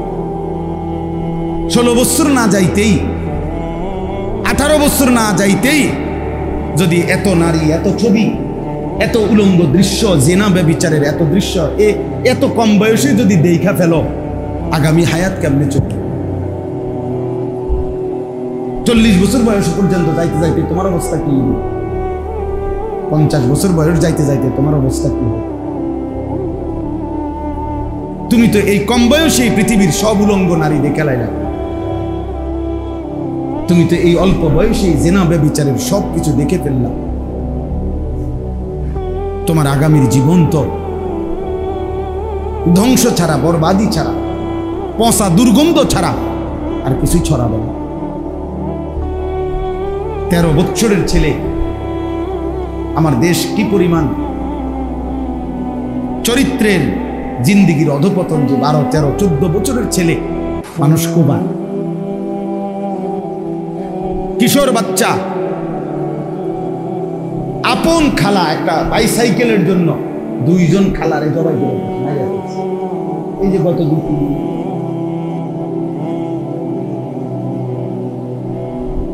হ্যাঁ, বিষয়টা কি? বিষয়টা কি? শহরে বন্দরে 14-15 বছরের কিশোর জ্ঞান, তার শরীরের চাইতে লম্বা চাফাতি দিয়া মানুষ কোবায়। সে নিজেকে খুব ফুর্তি মনে করে, আমি বড় মৌজে আছি, আমার চুল বেঈমানের মতো, আমার পোশাক বেঈমানের মতো, আমি এক ওয়াক্ত নামাজ পড়ি না, আমি যখন মন চায় দিন নাই রাত নাই নারী দেখি, ছবি দেখি, আমার একটা মোবাইল আছে, উলঙ্গ ছবি দেখছি, বন্ধুদের আড্ডা দিতেছি, মোটরসাইকেল চালাইতেছি। কই এই পৃথিবীর কেউ নাই, আমার মা বাবা, আত্মীয় স্বজন, দেশ বংশধর, একটা লোক নাই যে আমারে বাধা দিবে। আমার চাইতে বড় স্বাধীন, সে মুক্ত, সে আজাদ, কেউ তাকে বাধা দেয় না, কেউ তাকে ফেরায় না, কেউ তাকে ডাকে না, আহারে বাপ তুই তো বরবাদ হয়ে যাচ্ছিস, এই বাপ তুই তো জাহান্নামের আগুনে জ্বলবি, হায় হায় তুমি তো অনন্তকালের আগুনে পুড়ে যাবা। এই কথাটুকু কেউ তার জন্য এক ফোঁটা চোখের পানি ফেলে না, কেউ তারে ফিরায় না। মা বাপ যেন নির্বাক তাকায় আছে, সন্তানের অধপতন চোখের সামনে দেখতেছে, মাও খায়, বাপেও খায়, ঘুমায়, সবাই সবার মতো চলতেছে, আর চোখের সামনে মানব সন্তান চরিত্রহীন, লম্পট, দুশ্চরিত্র হয়ে, চূড়ান্তভাবে বখাটে হয়ে জীবনটা শেষ করে দিচ্ছে। কেন এমন হলো যুবক? তোমাদের যাদের জীবনে সারা দিনে, সারা বছরে, 6 মাসে 9 মাসে কেউ তোমারে আল্লাহর দিকে ফিরায় না, তোমারে নামাজের কথা বলে না, আখিরাতের কথা বলে না, তোমার চরিত্র সুন্দরের কথা বলে না। কেন বলে না? কেন বলে না? খোদার কসম আমি মনে রাখো বাপ, কারো মনে শুইনো না প্রয়োজনে, কিন্তু আমার এই কথা মনে রাখো, কারণ একটাই, তোমার উপরে আল্লাহর লানত পড়ছে। খোদার লানত যার উপরে পড়ে তারে মখলুক মুখ ফিরায় না। তোর উপরে আল্লাহর লানত পড়ছে, এই জন্য আর তোর মা তোরে ডাকে না, আর তোর বাপু তোরে ডাকে না, আর তোর পাড়া পড়শি কেউ তোরে ডাকে না। তুই সবার সামনে চরিত্রহীন হয়ে যাচ্ছিস, সবার সামনে নষ্ট হয়ে যাইতেছ, তোরে কেউ ডাকে না। হ্যাঁ, আমার মনে আছে আমরা প্রাইমারি স্কুল থাকতে হিন্দু মাস্টাররা যে দুধ ধরাইতাম, হিন্দু মাস্টার ছিল আমাদের, আমাদের একজন হিন্দু স্যার আছে, পরে আমরা আজরাইলের মতো ভয় পাইতাম। হিন্দু মাস্টার, গ্রামের দাদা, আমার দাদা না কি, গ্রামের দাদা, ওনার শাসনকে যেরকম ভয় পাইতো, গ্রামের চাচা, গ্রামের বড় ভাই, আজ মুসলমানের বাচ্চা তার আপন বাপকে 2 পয়সার কোন মূল্য নেই, আপন মা তারে 2 পয়সার কোনো দাম নেই। খাইলে খাওয়াইবা, না হইলে বাইরে যাবো, বাহ পড়লে পড়ছি, না পড়লে না, টেয়া দাও, সুদে টাকা লাও, বিদেশ যাবো, কিস্তি লাও, যেমনে পারো বিদেশ পাঠাও, টাকা দরকার। সবাই মিলে মিশে নাফরমানির উৎসব করছে, আল্লাহর অবাধ্যতার প্রদর্শনী করছি আমরা। একটা ছেলে হলেও বুঝো বাবা, নিজের এভাবে নষ্ট করে দেওয়া, নিজের হাতে নিজেকে বরবাদ করে দেওয়া কোনো বিবেকবান মানুষের কাজ হইতে পারে, মানুষের কাজ হইতে পারে। এটা জন্তু জানোয়ারের জন্য মানাইতে পারে, ইনসানের জন্য এটা মানায় না, মানায় না। আল্লাহ আমাদেরকে বুঝার তৌফিক দান করেন। এই জন্য আমার দোস্ত, আমার নওজোয়ান, ফেরা দরকার, ফেরা আল্লাহর দিকে ফেরা দরকার। এত বড় মালিকের নাফরমানি শ্রোতা আসছে,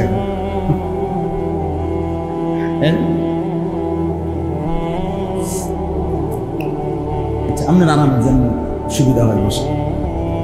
তো আমার বাপ, আমার ভাই, প্রিয় ভাই, রাগ হইও না। নির্ধারিত কাউরে ধমক দেওয়া তো মাকসাদ না, নির্ধারিত কারোর সাথে তো কোনো দ্বন্দ্বও নাই ব্যক্তিগতভাবে।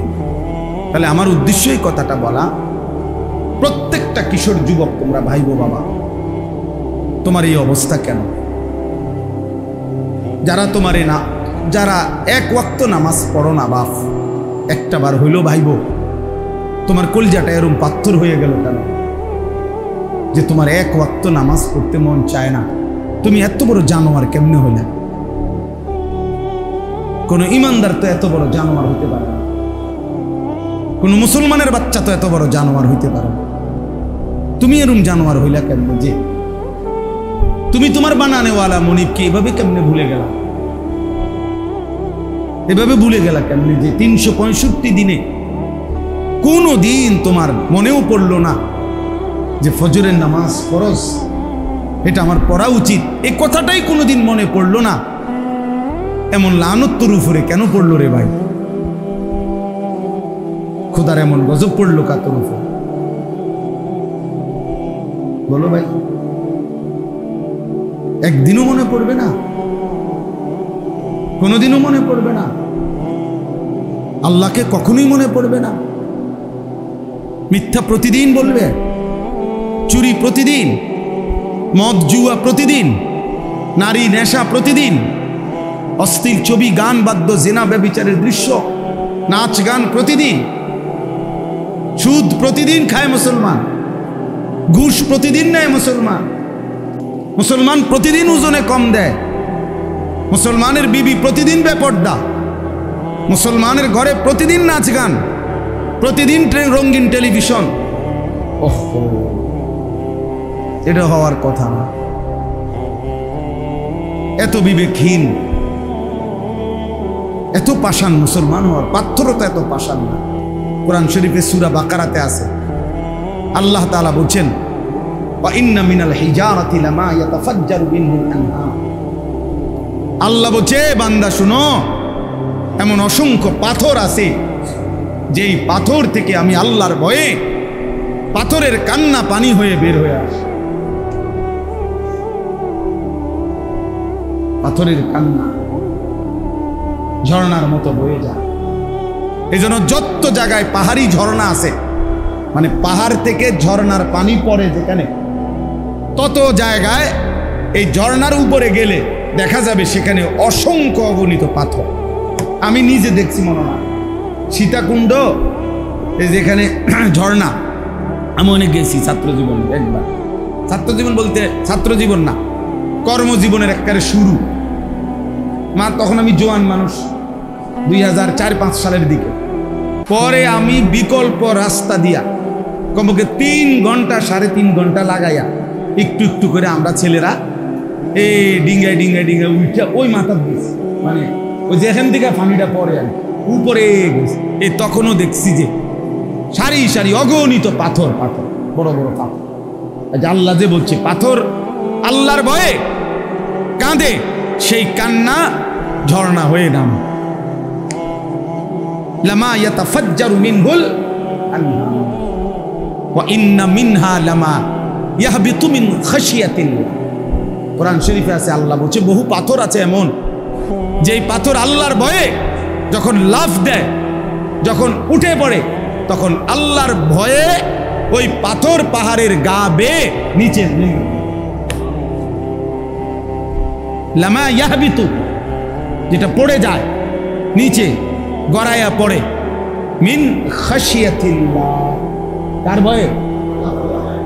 এই জন্য পাথরের গা বেয়ে যত পাথর পড়ে, পাহাড়ের গা বেয়ে, ঝর্ণার গা বেয়ে যত পাথর পড়ে, এরা প্রথমত তো কাঁদে, এরপরে আল্লাহর ভয়ে বেয়ে পড়ে। আল্লাহ কোরআনে বলছে, তাহলে এক পাথর যদি ফাইটা যায়, ওয়া ইন্না মিনহা লামা ইয়াশাক্কাকু, পাথর ফেটে যায়, ফায়াখরুজু মিনহুল মা। তো পাথর যদি আল্লাহর ভয়ে ফাইটা যায়, পাথর যদি আল্লাহর ভয়ে পাহাড় থেকে গড়িয়ে পড়ে, প্রিয় বন্ধু, এক মানুষ এত শক্ত কেমনে হয়? এক মানুষের দিল এত শক্ত কিভাবে হয় যে 30 বছর মিথ্যা বলে, 30 বছর সুদ খায়, 30 বছর ওজনে কম দেয়, প্রতিদিন নাচ গান দেখে, প্রতিদিন রঙিন টেলিভিশন চলে, প্রত্যেক দিন স্ত্রী বেপর্দা, প্রতিদিন ওজনে কম দেয়। আহা, এভাবে বুঝি মানুষ আল্লাহকে ভুলে যায়, এভাবে বুঝি মানুষ আখিরাত ভুলে যায়। তাইলে তার আর মুসলমানের বাকি থাকে কি? আল্লাহ আমাদেরকে বুঝার তৌফিক দান করেন। চলেন, আমার কথা আমি শেষ করতে হবে।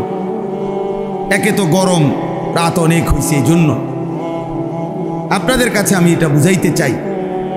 ও আমার যে কথাটা মূল কথা ছিল যে মানসাকান, এই শব্দটা 3 অর্থে বুঝায়। এই জন্য কোরআনুল কারীমের বহু শব্দ বাক্য এমন আছে যেটার একাধিক অর্থের কি আছে, সম্ভাবনা আছে, একাধিক ব্যাখ্যার অবকাশ রাখে।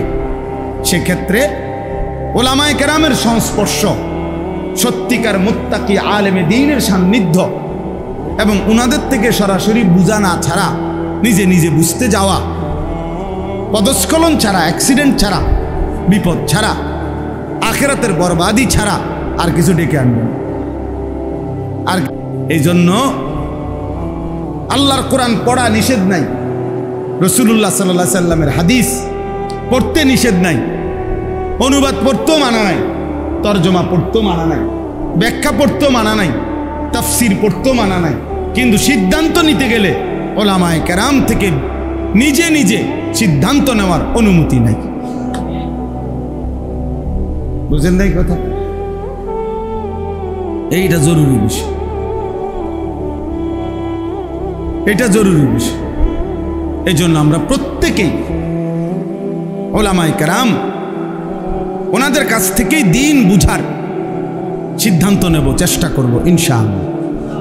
আমার এই কথা বলার এই মেন একটা উদ্দেশ্য হলো, ও যে আমি যে এখানে কাগজটার মধ্যে লেখা আছে, এটা দারসুল কোরআন, আল কোরআনের দার্স, তো এটার নাম এমনি দিছে দেখে এমনি, অর্থাৎ বুঝাইলাম যে কোরআন অক্ষরে অক্ষরে, শব্দে শব্দে তাফসীর, ব্যাখ্যা, এখান থেকে হুকুম, ফতোয়া, সিদ্ধান্ত, আমল ওলামায়ে কেরাম থেকে বুঝে নিতে হবে।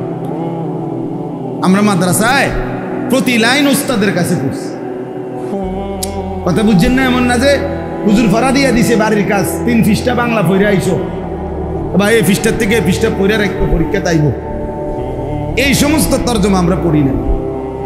আমাদের যুগ যুগ ধরে, বিশেষ করে আমাদের কওমি মাদ্রাসার এটা বৈশিষ্ট্য যে প্রত্যেক শব্দে শব্দে আমাদের পুরা কোরআনুল কারীমের ব্যাখ্যা, অনুবাদ, সংক্ষিপ্ত তাফসীর পড়ানো হয়। আলহামদুলিল্লাহ, আলহামদুলিল্লাহ। মানে এই আগের থেকে এই পর্যন্ত এটাই চলমান ধারা যে নিজে নিজে বুঝার চেষ্টা করা যাবে না, বরং উস্তাদের কাছ থেকে কি করতে হবে? বুঝতে হবে। মুআল্লিম এবং মুতাআল্লিম, ছাত্র এবং শিক্ষক, এই সম্পর্ক আজীবন থাকতে হবে। কেন? আমাদের নবী সাল্লাল্লাহু আলাইহি সাল্লাম নিজে বলছেন, বুইসতু মুআল্লিমা, আমি শিক্ষক হিসেবে প্রেরিত হয়েছি। অতএব নবী যেহেতু শিক্ষক, তো সাহাবায়ে কেরাম কি? ছাত্র। তাহলে শিক্ষক এবং ছাত্রের এই তর্জ, এই তরিকা নববী তরিকা। অতএব এর ভিন্ন অন্য কোনো পদ্ধতিতে দিন শিখলে হবে না। অন্য পদ্ধতিতে দিন শিখলে হবে। আমি এখন রিসার্চ করি হুজুর, ও নিজে অনেক কিছু বুঝি, পণ্ডিতি মারে। আমার জীবনে আমি তো হজে, উমরায়, বিভিন্ন সময় জেনারেল বহু মানুষের সাথে তো আমাদের সম্পর্ক, যেহেতু ওয়াইজের কারণে। যে কোনো লোক যদি আমারে অনেক বলে, অনেক সময় এমন হয়, আরে ভদ্রলোক বলতেছে হুজুর বিষয়টা অবশ্য আমিও জানি, আমারও আইডিয়া আছে, তারপরেও আপনার কাছ থেকে ওভার শিওর হতে চাচ্ছি, একটু শিওর হতে চাচ্ছি, আপনি কি মনে করেন? আমি সব সময় বলি যে আমি কিছুই মনে করি না, আমার এই ব্যাপারে তেমন কিছু জানা নাই, আপনি যেটা শিওর হয়ে নিয়েছেন সেটা মনে নেই। আমি মাতবুরি করতে নাইছেন। হ্যাঁ, উনি সব জানে। আমার আইসি ইন্টারভিউ নিতে, আমি তো ইন্টারভিউ দিয়েই ফাঁস করে আইছি। কথা বোঝেন নাই? আমি তো সার্টিফিকেট আছে আমার কাছে পড়ালেখা, তো আমার উস্তাদরা তো বাচ্চা আছে সবাই। আপনি জিগাইলে তো যেহেতু চুরি করছে না পড়ছে, তো জিগাইলে তো এই জন্য এটা জরুরি বিষয় বুঝা, দিন বোঝা দরকার। কিতাবুল্লাহ, আসমানি ওয়াহি, আল্লাহর কোরআন এবং রাসূলের সুন্নাহ থেকে, তবে রিজালুল্লাহ, আল্লাহর পক্ষ থেকে মনোনীত উলামায়ে উম্মতের মাধ্যমে। দুইটাই লাগবে। শুধু ব্যক্তি বলে দিছে, এর কোনো কোরআন সুন্নাহর সাথে কোনো সম্পৃক্ততাই নাই, তাইলেও হবে না। কথা বলেন না কেন? আবার কোরআন সুন্নাহর কথাটা কে বুঝাইতে চাইছে, এটা যদি আল্লাহ পাকের এই মনোনীত যুগ যুগ ধরে উলামায়ে উম্মত ব্যাখ্যা করে না দেয়, তাহলে নিজে নিজে বুঝতে যাওয়া এটাও বরবাদি, এটাও পেরেশানি, এটাও মুসিবত, এটাও মুসিবত। আল্লাহ তাআলা আমাদেরকে প্রান্তিকতা থেকে হেফাজত করুন।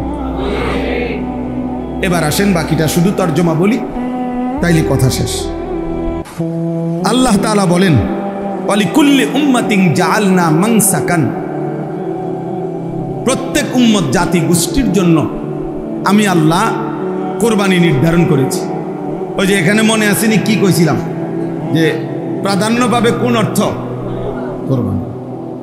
লিয়াজ, এখন আল্লাহ তাআলা বলেন, যদি বান্দা জিজ্ঞাসা করে যে আল্লাহ কোরবানি আপনি কেন নির্ধারণ করছেন, কোরবানির মাকসাদ কি, তা আল্লাহ তাআলা বলেন, গোশত খাওয়া মাকসাদ না, গরু কমাইয়া দেওয়া, ছাগল কমিয়ে দেওয়া পৃথিবী থেকে, এটা মাকসাদ না। বরং মাকসাদ এক নাম্বার, লিয়াযকুরুসমাল্লাহ আলা মা রাযাকাহুম মিন বাহিমাতিল আনআম, কোরবানির দিনে নির্ধারিত হালাল যেই চতুষ্পদ প্রাণী, যেগুলো আমি আল্লাহ আমার রাসূলের মাধ্যমে অনুমোদন দিয়েছি, গরু, ছাগল, ভেড়া, বকরি, দুম্বা, মহিষ, নাকি উট, যেগুলো আমি আল্লাহ অনুমোদন দিয়েছি, সেই হালাল চতুষ্পদ প্রাণী জবাই করবার মুহূর্তে সবাই মিলে যে আমি আল্লাহর নাম উচ্চারণ করে, আল্লাহু আকবার বলে, তাকবীর দেয়, আমার নাম বলে, আল্লাহ বলে, বান্দা বিশ্বাস করো, আমার এই বুলন্দ নাম উচ্চারিত হবে, আমার নাম দিক দিগন্তে আলোচিত হবে, উচ্চ কণ্ঠে আমার ধ্বনি উঠবে, আমি এই জিকির, এই স্মরণ, আমার এই আওয়াজ, আমার এই নামের বুলন্দ ধ্বনি শুনবার জন্যই আমি আল্লাহ কোরবানির বিধান দিয়েছি। আল্লাহু আকবার, বুঝছেন? আল্লাহু আকবার, এ ধ্বনি মালিকের বড় পছন্দের। ওয়ালিতুকাব্বিরুল্লাহ আলা মা হাদাকুম, কোরআনে আছে, আল্লাহ বলছে আমি যে তোমাকে হেদায়েত দিছি, আমি যে তোমাকে ইসলাম দিয়েছি, আমি যে তোমাদেরকে নিয়ামত দিয়েছি, আমি যে তোমাদেরকে জান্নাতের সন্ধান দিছি, আমি যে তোমাদেরকে মুমিনের ঘরে দিছি, আমি যে তোমাদেরকে রমজানের রোজা দিয়েছি, আমি যে সবে কদর দিয়েছি, আমি যে এতেকাফ দিয়েছি, আমি যে ইফতার সাহারিতে নেকি দিছি, আমি যে তারাবিতে নেকি দিছি, এই যে এত কিছু জান্নাতের জন্য আমি আল্লাহ যে তোমরে বলে দিলাম, পথ দেখাইয়া দিলাম, বলি তুকাব্বিরুল্লাহ, এই খুশিতে তাকবীর দাও। কি দাও? লাগাও তাকবীর, আল্লাহু আকবার।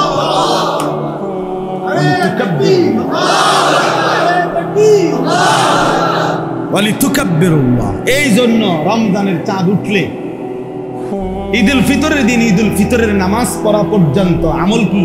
তাকবীর। আল্লাহু আকবার, আল্লাহু আকবার, লা ইলাহা ইল্লাল্লাহু আল্লাহু আকবার, আল্লাহু আকবার, ওয়ালিল্লাহিল হামদ। আল্লাহ যেন বলে বান্দা আবার বলো, আবার বলো, আবার বলো। তো ঈদুল আজহার দিনও আল্লাহ এটাই শুনতে চায়, ঠিক কিনা বলেন? আল্লাহ বলেন তোমার কোরবানির গোশত সিদ্ধ হইল না হইল, তোমার কোরবানির গরু বড় না ছোট, তোমার কোরবানির গরুর দিকে আমি আল্লাহ তাআলা এটা হিসাব করি না। তুমি যে সকাল থেকে নিয়ে আমি আল্লাহর নাম নিচ্ছ, আল্লাহু আকবার, আল্লাহু আকবার, লা ইলাহা ইল্লাল্লাহু আল্লাহু আকবার, আল্লাহু আকবার, ওয়ালিল্লাহিল হামদ, এটা শুনতে চাই, এটা শুনতে চাই। এবার যদি হজ অর্থ নেন তাইলেও একই অর্থ হবে, লিয়াযকুরুসমাল্লাহ।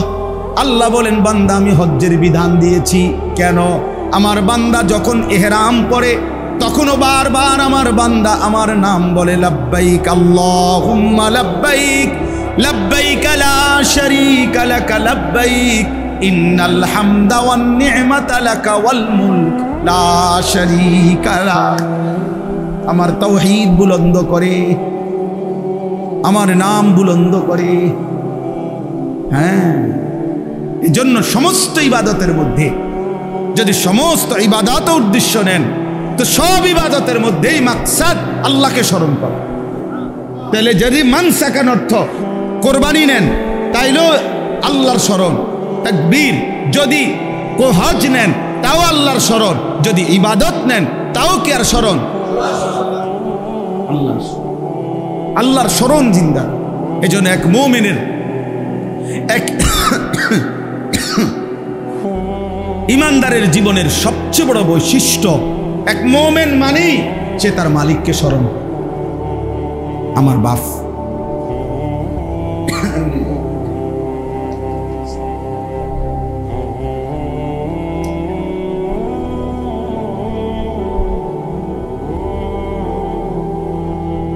এজন্য পুরা কোরআনে আছে এটা বারবার, ফাইদা কাদাইতুমুস সালাতা ফাযকুরুল্লাহা কিয়ামান ওয়া কুউদান ওয়া আলা জুনুবিকুম। রব্বুল আলামিন বলে যখন নামাজ আদায় করেছো এখন কি করবা? লম্বা একটা গুণ দাও। আল্লাহ বলে না, ফাযকুরুল্লাহ কিয়ামান ওয়া কুউদান ওয়া আলা জুনুবিকুম, দাঁড়িয়ে বসে শুয়ে যে অবস্থায় থাকো না কেন আমি আল্লাহর জিকির করো, আমার নাম বুলন্দ করো, আমারে ডাকো। রব্বুল আলামিন বলে ফাইদা কুদিয়াতিস সালাতু ফান্তাশিরু ফিল আরদি ওয়াবতাগু মিন ফাদলিল্লাহ ওয়াযকুরুল্লাহা কাসীরা। নামাজ শেষ হয়েছে বান্দা, ঠিক আছে, মসজিদ থেকে বের হও, জমিনে ছড়িয়ে পড়ো, যার যেখানে রিজিক আছে রিজিকের তালাশে কর্মের ময়দানে ছুটে পড়ো। তবে বান্দা স্মরণ করো, ওয়াযকুরুল্লাহা কাসীরা। যেখানেই যাও, বাসে কিংবা গাছে, হাটে কিংবা বাজারে, ঘরে কিংবা বাহিরে, ব্যবসায় কিংবা চাকরিতে, আমি আল্লাহকে বেশি বেশি স্মরণ করো। আমারে ভুইলো না, আমারে সঙ্গী বানাও। ফাইদা কাদাইতুম মানাসিকাকুম ফাযকুরুল্লাহ কাযিকরিকুম আবাআকুম আও আশাদ্দা যিকরা। আল্লাহ বলেন হজ্জের সব কাজ যখন শেষ হয়ে যাবে এখন কি করবা? এখন কম্বল কিনবা, কম্বল কিনবা। হ্যাঁ, আজি সাহেব শুধু কম্বল কিনবা, শুধু কম্বল। শুধু মুসল্লা, শুধু কম্বল, শুধু ঘুরে আর ঘুরে। আল্লাহ বলেন না ফাদকুরুল্লাহ, আমি আল্লাহ তাআলার জিকির করো, আবার আমার স্মরণে লাগো। রমজান শেষ হয়েছে, ওয়ালি তুকমিলুল ইদ্দাতা ওয়ালি তুকাব্বিরুল্লাহ। আল্লাহ বলে গুনে গুনে রমজান পূর্ণ করো।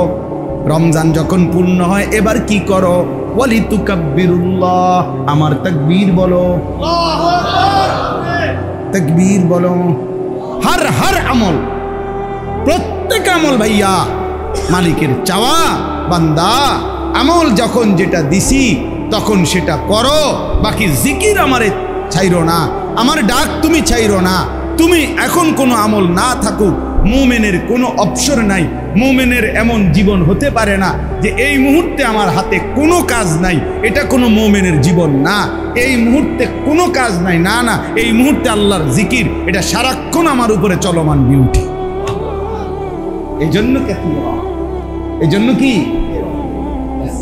কোনো কি নাই, ঘুমাইছো হয়তো ঘুমাও, ঘুমের থেকে উঠছো তো আমারে ডাকো। নবীজি সাল্লাল্লাহু আলাইহি সাল্লাম ঘুম যাইতে কি বলতেন? আল্লাহুম্মা বিসমিকা আমুতু ওয়া আহইয়া, আল্লাহ আপনার নাম নিলাম, ঘুমাইতে যাচ্ছি, মরতে যাচ্ছি। ঘুম থেকে জেগেই নবীজি সাল্লাল্লাহু আলাইহি সাল্লাম বলতেন সাথে সাথে আলহামদুলিল্লাহিল্লাযী আহইয়ানা বা'দা মা আমাতানা ওয়া ইলাইহিন নুশুর। মাওলা আপনারই প্রশংসা, আমি তো মরেই গেছিলাম, আপনি জীবন ফিরিয়ে দিলেন। এই যে আল্লাহর নাম। বাথরুমে ঢুকবার আগে যেন আল্লাহকে বলছে, আল্লাহ একটু পরে বাথরুমে ঢুকবই, এইটুকু সময় তো তোমারে ডাকা যাবে না, টয়লেট বাথরুমে। ঠিক আছে মাওলায় যেন শুরুতে ডেকে নিলাম, হ্যাঁ, আল্লাহুম্মা ইন্নী আউযু বিকা মিনাল খুবুসি ওয়াল খাবাইস, আগে ডেকে নিলাম। বের হইতেই সাথে সাথে রব্বুল আলামিন শিখাইছেন, নবীজি পড়ছেন, মাওলা আপনাকে কেমনে ভুলে থাকি। গফরানাকাল হামদুলিল্লাহিল্লাযী আযহাবা আন্নিল আদা ওয়া আফানি। আবার মাওলার নাম, কার নাম?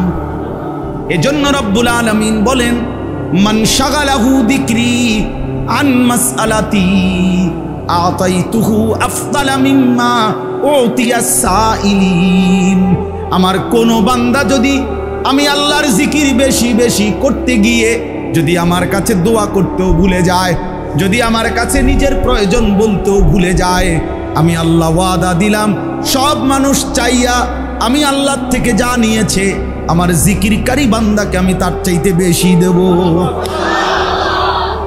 মান শাগালাহু যিকরি আন মাসআলাতি, আমার জিকির যারে দোয়ার থেকে বিরত রাখলো, দোয়া করার সময় পায় নাই, আল্লাহরে বলতে বলতে ডাকতে ডাকতে এতটা মজা পাইছে যে ফজরের ওয়াক্ত হয়ে গেছে। সুবহানাল্লাহ, আলহামদুলিল্লাহ, আল্লাহু আকবার, লা ইলাহা ইল্লাল্লাহ। বারবার আল্লাহকে ডাকছে, আল্লাহ আল্লাহ আল্লাহ আল্লাহ আল্লাহ। বন্ধু আমার, হাদিসের মধ্যে আছে বান্দা যখনই আল্লাহকে ডাকে রব্বুল আলামিন সাথে সাথে বান্দাকে ডাকে। কোরআনেও তো আছে, ফাদকুরুনি আযকুরকুম, তুমি ডাকো বান্দা আমিও তোমারে ডাকবো। এখান থেকে জমিন থেকে বান্দা বলে আল্লাহ, রব্বুল আলামিন আর শাজিম থেকে বলে বান্দা। বলো না বান্দা আমি তো আছি, বলো না লাব্বাইক ইয়া আবদি, ও বান্দা আমার আমি হাজির, বলো। ওয়া ইযা সাআলাকা ইবাদি আন্নী ফাইন্নী করিব, আমার বান্দা যখন কোনো কিছু চায় আমি আমার বান্দার একদম কাছে চলে আসি। আমি যেন কাছ থেকে শুনতে চাই, বল না বান্দা কি কি দরকার, বলো না বান্দা। উজিবু দাওয়াতাদ দাঈ ইযা দাআনি, যখনই আমার বান্দা ডাকে আমি আল্লাহ প্রতিটা ডাকেই জবাব দিয়ে থাকি। সুবহানাল্লাহ, কত আয়াত দরকার। উদউনি আস্তাজিব লাকুম ইন্নাল্লাযীনা ইস্তাকবিরুনা আন ইবাদাতি সায়াদখুলুনা জাহান্নামা দাখিরিন। আল্লাহ বলেন আমার কাছে চাইতে আমারে ডাকতে যে অহংকার করে, মানে ডাকতে চায় না, খোদার কসম বন্ধু আল্লাহ বলছেন তারে লাঞ্ছিত করে বেইজ্জতি করে আমি জাহান্নামেই ঢুকাবো। সাইয়াদখুলুনা জাহান্নামা দাখিলিন, তোরে আমি বেইজ্জতি করমু। এজন্য যুবক মনে রাখো, 3টা বাজে বাইরে হইছ, রাতের 11টা বাজে ঘরে ঢুকছ, 8 ঘন্টা এমন কিছু বন্ধু নামের দুষ্ট শয়তানের লগে আড্ডা দিছ। এই শয়তানগুলো 8 ঘন্টায় না তুমি না তোমার বন্ধু নামের এই শয়তান কারো মুখ দিয়ে একবার আল্লাহর নাম বের হইছে।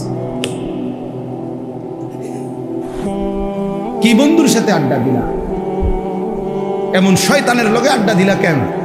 এমন জানোয়ারের সাথে আড্ডা দিলা কেন যে নাফরমানের মুখ দিয়ে 8 ঘন্টায়ও তার মালিকের নাম আসলো না? অথচ 3টা থেকে 11টা এই সময়ের মধ্যে তো 3 ওয়াক্ত নামাজ চলে গেছে না?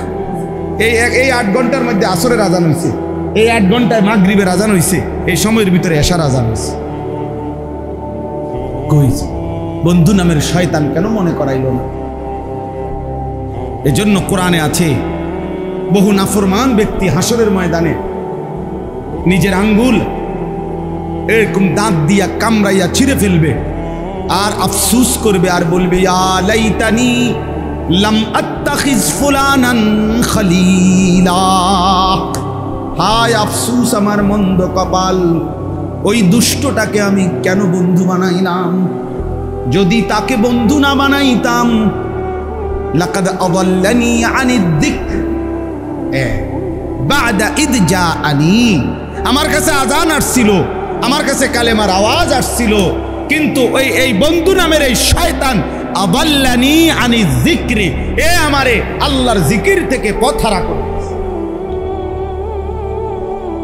এই শয়তান আমারে পথহারা করে দিয়েছে। ওই আমারে একবারও আল্লাহর নাম বলতে দেয় নাই, ওই নিজেও বলে নাই, আমারও বলতে। আমার শায়েখ আল্লামা মুফতি মুশতাকুর নবী সাহেব, আমার জীবনে আমি বহু দেখছি, হুজুরের সাথে আমি লম্বা সফরে গেছি, কত লম্বা 8 ঘন্টা 10 ঘন্টার সফর। যখনই হুজুরের সাথে কোনো গল্প করতে চাইছি, গল্প এই মনে করেন এমনি গল্প, তার বাজে কথা না, প্রয়োজনীয় কথাই মনে করেন একটু এমনি কি গল্পর আকারে। যখনই হুজুরে দেখে গল্প জোরাইতে আছি, মানে গল্পের বাইল করছি মাত্র, হুজুর সাথে সাথে বলে মৌলানা 10 বার কুল হু আল্লাহ পড়লে জান্নাতে একটা ঘর হয়, চলেন কয়টা ঘর বানাই। মানে দিলওয়ারি ফান্ডাইলা আমার গল্পটার উপরে কি দিয়ে দিল? ফান্ডাইলা দিল। এইটা হুজুরে 10 বার কুল হু আল্লাহ পড়লে কি হয়? জান্নাতে একটা ঘর হয়, চলেন দুজনে কয়টা ঘর বানাই, মানে জান্নাতে। তার মানে কি? তার মানে কুল হু আল্লাহ পড়েন, কথা বন্ধ করেন, গপ বন্ধ করেন। এই আমাদের কুমিল্লার বটগ্রামের হুজুর আল্লামা নুরুল হক সাহেব, যারা তাকে দেখছে জানে, আমি জীবনে কমপক্ষে 10 বছর ধরে আজকে ওনারে লাগাতার দেখি। আমি এই 10 বছরে কোনো দিন ওনারে দেখি নাই প্রয়োজনের অতিরিক্ত এক শব্দ কথা বলি, প্রয়োজনের কথা শেষ উনি অন্য কাজে ব্যস্ত, হয়তো উঠে গেছে। আমাদের জিঙ্গাইতেও না যে আমি যাই না, হুজুর কথা শেষ না, আল্লাহকে নিয়ে থাকা। এই আজকে এটাই রাত হয়েছে অনেক, কেন জানি বেশি বলা হয়ে গেছে। সেলিম ভাই আসাতে লাগছে, মাশাআল্লাহ। যাই হোক, লিয়াযকুরুসমাল্লাহ, তাহলে কুরবানি বলেন, হজ বলেন, নামাজ বলেন, জিন্দিগিতে সব এক এক সময় এক একটা ইবাদতকে আল্লাহ এভাবে সাজাইছেন। আমার শায়েখ বলে, মজার বিষয়, একটা সুন্দর কথা শুনেন, হুজুরে বলে এটা, আল্লামা মুফতি মুশতাকুর নবী কাসিম হুজুর বলে যে ভাইয়া সবই হলো চিনি, দুধ, হ্যাঁ, এই পানি মিশাইয়াই সবগুলো মিষ্টি বানাইছে। সবগুলোর মধ্যেই উপাদান দুধ, চিনি, পানি, ঠিক না? কিন্তু বিচিত্র মানুষের স্বাদের জন্য, বিচিত্র মজা আনার জন্য একটার নাম দিছে সন্দেশ, একটার নাম দিছে রসমালাই, একটার নাম দিছে কাঁচা গোল্লা, একটার নাম দিছে চমচম, হ্যাঁ, একটা ছানা বালুসা, একটার এই নাম ওই নাম। কিন্তু সবগুলো মিলাইয়া মূলত দুধ, চিনি, পানি। এত কিছু না কইরা একটা বড় কইরা ফুটবলের মতো মিষ্টির একটা ছাক্কা বানাই দিলে তো আর হাসছিল, বুঝেন না? এমনি অথবা আরো বড় চাইয়া যে এটা একবারে তোমারে বানাই দিলাম, এটার থেকে একেবারে হাত দিয়ে কামড়াইয়া যখন যে দুধ লাগে খাইবা, ঠিক না? কিন্তু এই বৈচিত্র্যতা আসতো না তখন, ঠিক কিনা বলেন না কেন? তো আল্লাহ পাক রব্বুল আলামিন বান্দার মধ্যে যেন বৈচিত্র্যতা আসে, মজা আসে, স্বাদ আসে, এই জন্য আল্লাহ বলছে একবার বলো সুবহানাল্লাহ, এটা এক মজা পাইবা। আবার বলো আলহামদুলিল্লাহ, তো আরেক মজা। এবার বলো আল্লাহু আকবার, তো আরেক মজা। এবার বলো লা ইলাহা ইল্লাল্লাহ, এবার বলো আস্তাগফিরুল্লাহ, এবার বলো সাল্লাল্লাহু আলাইহি ওয়াসাল্লাম, এবার বলো মাশা আল্লাহ, এবার বলো নাউযু বিল্লাহ, এবার বলো আস্তাগফিরুল্লাহ, এবার বলো ইন্না লিল্লাহ। বলতে থাকো, এক এক আইটেমে বলো, তো আলাদা আলাদা ভিন্ন ভিন্ন, কিন্তু ঘুরে ফিরে সবগুলোর মূল মাকসাদ আল্লাহ। লিয়াযকুরু ইসমাল্লাহ, রবের নাম জিন্দা করা। কার নাম? আল্লাহ। ফাইলাহুকুম ইলাহুন ওয়াহিদ ফালাহু আসলিমু, অতএব তোমাদের ইলাহ কেবলই একজন। কয়জন? ফালাহু আসলিমু, কাজেই আমার বান্দা সেই আল্লাহর দিকেই ঝুঁকে পড়ো, সেই আল্লাহর কাছেই নিজেকে সমর্পণ করো। ওয়াবাশশিরিল মুখবিতিন, আল্লাহ বলে বন্ধু আমি আল্লাহর প্রতি অনুগত বিনয়ী যত বান্দা, আমার এমন প্রতিটা বান্দাকে জান্নাতের সুসংবাদ দিয়ে দেন। আল্লাযীনা ইদা যুকিরাল্লাহু ওয়াজিলাত কুলুবুহুম, আল্লাহ বলেন কেমন বান্দা বিনয়ী, কেমন বান্দা আমার অনুগত, কেমন বান্দার জন্য জান্নাতের সুসংবাদ। এক নম্বরে হলো আমি আল্লাহর জিকির যখন করে, সাথে সাথে যখন তাদের অন্তর আমি আল্লাহর ভয়ে কাঁপতে থাকে, তাদের জন্য জান্নাতের সুসংবাদ। দুই নম্বরে ওয়াস-সাবিরিনা আলা মা আসাবাহুম, প্রতিটা দুঃখ, কষ্ট, যন্ত্রণা, পেরেশানি, প্রতিটা ঝামেলায় যে আমি আল্লাহর উপরে সবর করে ধৈর্য ধারণ করে, তার জন্য জান্নাতের সুসংবাদ। তিন নম্বরে ওয়াল মুকিমিস সালাহ, 5 ওয়াক্ত নামাজ যে ঠিকমতো আদায় করে, আমার এমন অনুগত বান্দার জন্য জান্নাতের সুসংবাদ।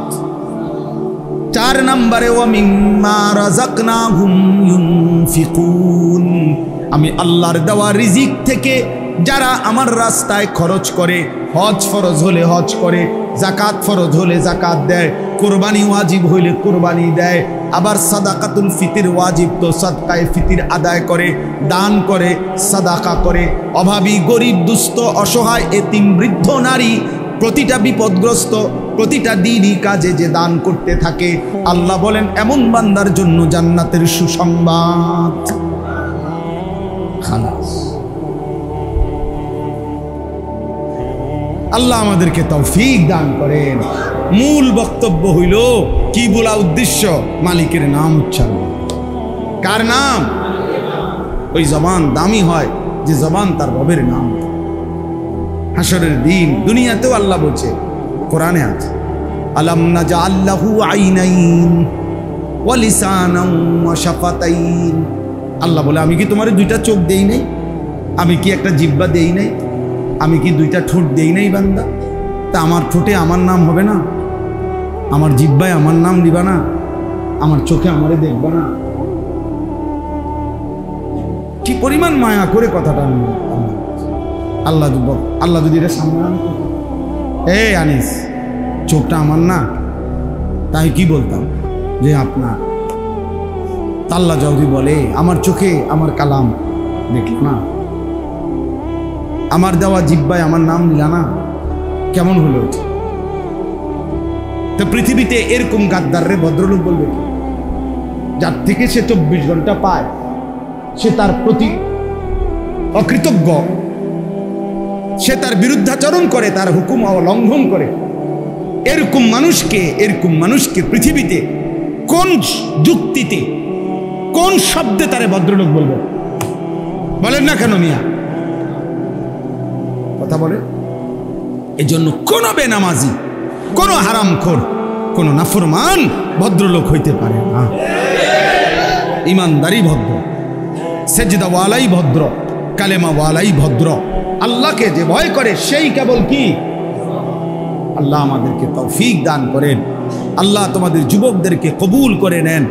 প্রিয় ভাই, আল্লাহর দ্বীনের জন্য নিজেকে প্রস্তুত করো, কালেমার জন্য নিজেকে রেডি করো, 5 ওয়াক্ত নামাজ পড়ো এবং নিজের আখলাক চরিত্র হেফাজত করো। নারী, ছবি, মদ, জুয়া, জেনা, ব্যভিচার, অশ্লীল দৃশ্য, এই চুলের বেঈমানি ফ্যাশন, কাফের মুশরিকদের অনুসরণ, এটা ছাড়ো বন্ধু, এটা ছাড়ো। বিবেককে কাজে লাগাও, হায়াতকে কাজে লাগাও, সময়কে কাজে লাগাও। নিয়ত করো, এখন হজ্জের মৌসুম। আমার তো প্রতিদিন বলি এজন্য, এখন এই হজ্জের মৌসুমে প্রতিদিন আল্লাহর বান্দা মালিকের ঘরের কাছে ছুটছে। এই ভাই, বিশ্বাস করেন যে এই চোখ কাবার ওই কালো গিলাফ দেখে নাই, মদিনার সবুজ গম্বুজ দেখে নাই, আমার দিল বলে তুমি কিছুই দেখো, তুমি দেখলাই, তুমি দেখলাই, কাবার কালো গিলাফই দেখো নাই, তুমি জীবনে কিছুই দেখো, মদিনার রওজার সামনে দাঁড়াইতে পারো নাই, তুমি বন্ধু কিছুই দেখো। এই জন্য আল্লাহ তাআলা আপনাদের সবাইকে আল্লাহর ঘর জিয়ারতের তৌফিক দান করেন। হ্যাঁ, নিয়ত করেন তো ইনশাআল্লাহ। কাবা কিন্তু মহব্বতের সফর, হজ ভালোবাসার সফর। এই জন্য প্রচন্ড ভালোবাসা আল্লাহর প্রতি যে দেখায়, আল্লাহ তারে তৌফিক দেয়। এটা ভালোবাসার সফর। এই জন্য আমরা সবাই ইনশাআল্লাহ নিয়ত করি, আগামী 28 তারিখ আমার হজ্জের ফ্লাইট। আল্লাহ যেন আমাকেও যাওয়ার তৌফিক দান করে। আল্লাহ যেন আপনাদের প্রত্যেককে, জওয়ান, বুড়ো, নারী, শিশু, আল্লাহ যেন প্রত্যেককে তার ঘর দেখায়। আজকের এই মজলিস, আজকের এই আয়োজন আল্লাহ তাআলা যেন কবুল করে নেয়। আমিন। ছেলেরা, নওজোয়ানরা আন্তরিকতা নিয়ে আয়োজন করছে। মকসুদ ভাই অনেক ছেলেদের দেখাইছে, আলহামদুলিল্লাহ। যতজন জওয়ান, বুড়ো আজকের এই ছোট্ট আয়োজন মাহফিলের ইন্তজামে ভালোবাসা দিয়েছেন, সহযোগিতা করেছেন, বুদ্ধি পরামর্শ দিয়েছেন, আন্তরিকতা দেখাইছেন। বিশেষ করে এই প্রচন্ড গরমের মধ্যে কষ্ট করে বসছেন। আল্লাহ আপনাদের সবাইকে উত্তম বিনিময় দান করেন। আলহামদুলিল্লাহ রাব্বিল আলামিন। মাওলায়ে করিম আপনি মাফ করে দেন, রব্বে করিম আপনি মাফ করে দেন। আগামী জীবন আপনি সুন্দর করে দেন। সেজদাওয়ালা কপাল বানিয়ে দেন, কাঁদনেওয়ালা চোখ বানিয়ে দেন, জিকিরওয়ালা জবান বানিয়ে দেন, জিকিরওয়ালা জবান বানিয়ে দেন। আপনাকে ডাকার মতো একটা জিহ্বা দান করেন, আপনাকে সেজদা দেওয়ার মতো একটা কপাল দান করেন, আপনাকে ভালোবাসবার মতো একটা দিল দান করেন, আপনার গোলামি করবার মতো একটা জীবন দান করেন। আল্লাহ, এটুকু হায়াত আপনার গোলামি করবার তৌফিক দান করেন। কিশোর যুবক ছেলেগুলোকে নামাজি বানিয়ে দেন, চরিত্রবান বানিয়ে দেন। বয়স্ক বাবা চাচাদেরকে আরো বেশি নেক আমলের তৌফিক দান করেন। ওলামায়ে কেরাম আল্লাহ অনেক এসেছে, উম্মতের ফিকির দান করেন, দরদের নববী দান করেন। আয় আল্লাহ, সমস্ত কবরবাসীদেরকে মাফ করে দেন, কিয়ামত পর্যন্ত কবরের আযাব মাফ করে দেন। অসুস্থ বিমারি যারা শিফা করে দেন, প্রত্যেকের কামাই রুজিতে হালাল বরকত দান করেন। হারাম থেকে বাঁচান, হারাম থেকে বাঁচান, হারাম থেকে বাঁচান, গুনাহ নাফরমানি থেকে বাঁচান। আয় আল্লাহ, মা বোনদেরকে পর্দা পুশিদা দান করেন। ছোট্ট বাচ্চাদেরকে আল্লাহ দ্বীনের জন্য কবুল করে নেন। আল্লাহ, যার যত নেক মাকসাদ আছে পূরণ করে দেন। প্রবাসী বিদেশের জমিনে যারা সহি সালামতে নিরাপদে রাখেন, মাওলা আমার দেশকে নিরাপদ করে দেন, আমার দেশকে নিরাপদ করে দেন, আমার দেশকে নিরাপদ করে দেন। আল্লাহ, প্রতিটা মানুষের জান, মাল, ইজ্জত, আব্রু আপনি হেফাজত করেন। আল্লাহ, প্রতিবেশীর আক্রমণ থেকে আমার দেশকে হেফাজত করেন, জালেমের জুলুম থেকে আপনি হেফাজত করেন। আল্লাহ, আপনি মাফ করে দেন, আপনি মাফ করে দেন। আয় আল্লাহ, আয় আল্লাহ, আপনার ঘর যারা জিয়ারত করতে পৌঁছে গেছে কবুল করে নেন। আমরা যারা যেতে চাই তৌফিক দান করেন। আমার এই বাবা ভাই প্রত্যেককে আল্লাহ আপনার ঘর দেখবার তৌফিক দান করেন, বন্ধুর রওজা দেখবার তৌফিক দান করেন। রাত গভীরে আখিরি ফরিয়াদ, গাজা ফিলিস্তিনের মুসলমানকে বিজয় দান করেন। মজলুমের বিজয় দান করেন, ইসরায়েলকে ধ্বংস করে দেন, ইসরায়েলকে ধ্বংস করে দেন, নেতানিয়াহুকে ধ্বংস করে দেন। আল্লাহ, মোদিকে আপনি বেইজ্জতি করেছেন, নেতানিয়াহুকে আপনি ধ্বংস করে দেন, মাওলা ধ্বংস করে দেন। পাকিস্তানের মতো একটা বিজয় ফিলিস্তিনিকেও দেন, আল্লাহ গাজাকেও দেন। আল্লাহ, গাজার হাসি দেখতে চাই, ফিলিস্তিনের হাসি দেখতে চাই। আল্লাহ, এই চোখে দেখতে চাই।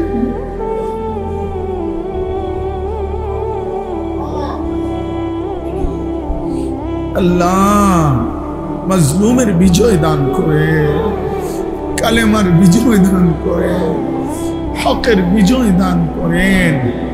আল্লাহ, এই যুবক ছেলেগুলো, কিশোর ছেলেগুলো, তাদেরকে সেজদাওয়ালা বানিয়ে দেন। আল্লাহ, এরা দ্বীনের দিকে না আসলে আগামীর মাহাদির জন্য লড়বে কে? কালেমার জন্য লড়বে কে? মাওলা,